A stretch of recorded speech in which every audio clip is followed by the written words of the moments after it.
I'm Amanda Magri, and today I'm going to be talking to you about assistive technologies and how they can assist older people to live in their own home for longer.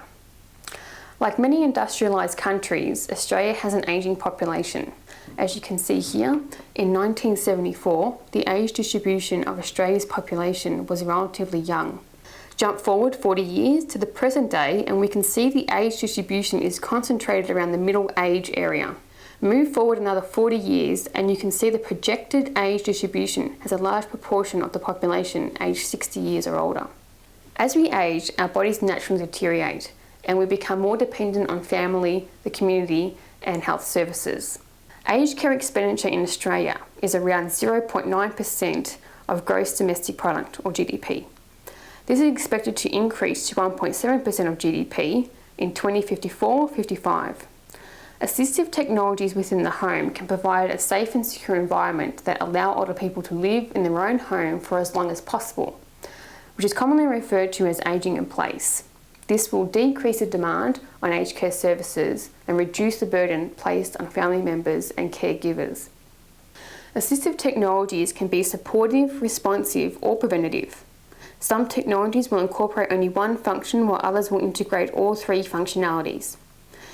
There are already assistive technologies on the market, however they typically require the user to carry a wireless alarm or activate a daily device, which can be cumbersome and ineffective if the user fails to comply. Sensor monitoring that uses ambient intelligence can create digital environments that are sensitive, responsive and adaptive to human needs. And they can foster human-machine interactions that are characterised by pervasive, unintrusive and anticipatory communications. Sensor or motes, as seen in this diagram, can be wearable or attached to commonly used devices. Data is collected from the sensors and stored in a database. This is the first tier of an activity monitoring system architecture. However, data is useless on its own. To make the data meaningful, it needs to be processed into information. This processing of the data occurs in the second tier of the architecture. The application phase is the final and third tier, and this is where the information is forwarded to family or health professionals or to the users themselves. From here, informed decisions can be made about the health and well-being of the individual being monitored. Sensor monitoring is an assistive technology that is responsive. For example, it could detect that an inhabitant has forgotten to take the medication and responds by sending them a reminder.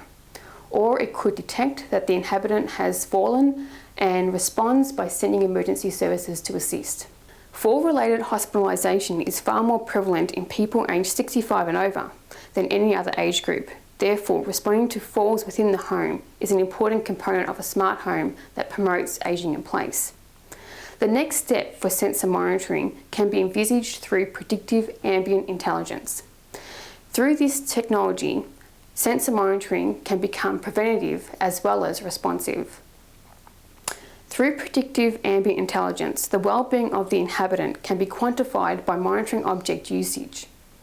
As we age, we become more habitual. Therefore, changes in regular behaviour and object usage could be symptomatic of an undiagnosed problem or issue. Detecting early warning signs and early intervention can greatly improve well-being and prevent injury. While there are a number of positives with assistive technologies, there are also a number of challenges.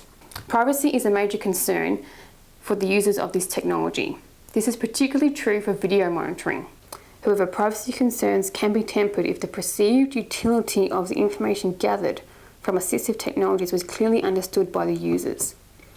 Usability can also help ease privacy concerns, as the users may be more accepting of the technology if they are able to program the chain of functions themselves. Reliability is also critical to the success of assistive technologies. Failure in the functionality of these systems can lead to serious injury or even death. The final challenge is related to cost. If assistive technologies, such as sensor monitoring, are to be widely adopted, they need to be cost-effective. Government will have a significant role to play in supporting the development of these technologies through funding and developing privacy frameworks. Aging is a part of life, but through assistive technologies that utilise ambient intelligence and predictive ambient intelligence, we may not only be able to live in our own homes for longer, but live well as we age. Thank you.